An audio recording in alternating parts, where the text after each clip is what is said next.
আজ আমরা ট্যাঙ্কি পরিষ্কার করব ছাদের উপর।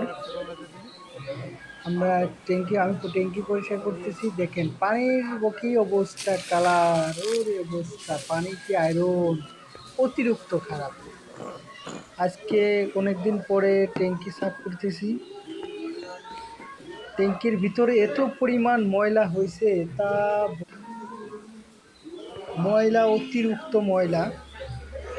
এই ময়লার কারণে মনে করেন ট্যাঙ্কি যদি অনেক দিন পড়ে থাকে, ট্যাঙ্কিগুলো নষ্ট হয়ে যায়, মনে করেন ভিতরে শেউলি পড়ে যায়, অবস্থা খারাপ। আমরা পরিষ্কার করি, এই যে পরিষ্কার করতেছি এখন। ছাদের পার থেকে পানি ছেড়ে দেবো, পানি ছেড়ে দেওয়ার পর এখন বালতি করে পানি উঠাচ্ছি। পানি উঠে ফেলাই দেবো বাইরে। বাইরে ফেলাই দেওয়ার পরে পানি এখন ভিতর থেকে আবার একটু ডলা দিচ্ছি। ডলা দেওয়ার পরে পানি ফেলাই দেব, আবার আরেক বালতি ফেলাচ্ছি, এখন উঠাচ্ছি। এই যে ফেলাই দিচ্ছি আরেক বালতি। দেখেন পানির কি কালার, কালারটা দেখেন কি সুন্দর কালার, ও দেখেন কি কালার। আমরা এখন বাইরে ফেলাই দিচ্ছি পানিটা।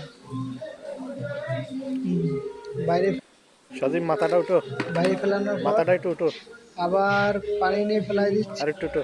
বাইরে ফেলে নেওয়ার পর আমি একটু দেখতেছি যে